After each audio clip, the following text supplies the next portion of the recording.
मैं कहता हूं, जो व्यक्ति दूसरे के दुख को देखकर उसकी पीड़ा को स्वयं अनुभव करता है वही करुणा को समझता है। करुणा कोई दया नहीं है, यह कोई दान नहीं है, यह तो वह अग्नि है जो भीतर जलती है जब कोई और पीड़ा में हो। जैसे मां को संतान का रोना चैन नहीं लेने देता, जैसे सूखती मिट्टी को बरसात याद आती है, वैसे ही करुणा हृदय की प्यास है किसी और के दुख को अपना समझने की। पर सुनो भिक्षुओं, करुणा का अर्थ यह नहीं कि तुम संसार का बोझ अपने कंधों पर उठा लो। करुणा का अर्थ यह है कि जब तुम किसी टूटे हुए व्यक्ति को देखो तो उसे अपनी नजरों से उठने का साहस दो।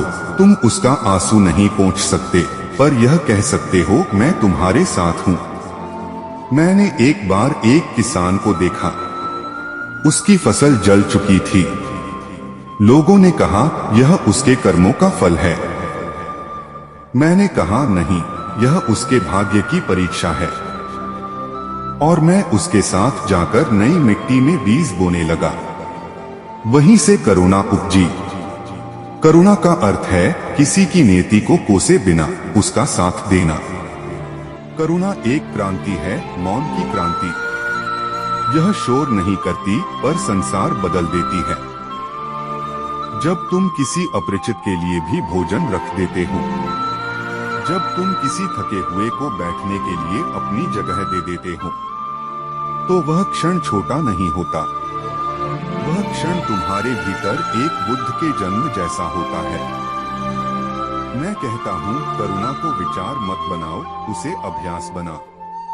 क्योंकि विचार केवल तुम्हारे मस्तिष्क तक जाते हैं, पर अभ्यास तुम्हारे अस्तित्व को बदल देता है। एक बार एक डाकू मेरे पास आया, कहा मैंने बहुत पाप किए हैं, क्या अब भी मेरे लिए मुक्ति है? मैंने कहा यदि तुम्हारे भीतर पश्चाताप की अग्नि है तो तुम स्वयं करुणा बन सकते हो।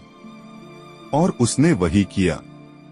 वह वही हाथ जो कभी हिंसा करते थे अब वृक्ष लगाते थे। करुणा वही है जहां परिवर्तन शुरू होता है। हे प्रियजनों, मत सोचो कि करुणा केवल मठों में, ग्रंथों में या प्रवचनों में है। वह तो वहां है जहां कोई बच्चा रात को भूखा न सोए, जहां कोई बुजुर्ग अकेलेपन से न टूटे, जहां कोई स्त्री अपने आंसुओं को छिपाकर मुस्कुराने को मजबूर न हो, जहां कोई और का दुख तुम्हारा दुख बन जाए। वहीं से करुणा का बीज अंकुरित होता है।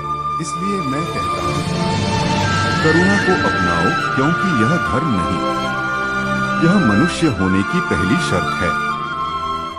बुद्धं शरणं गच्छामि।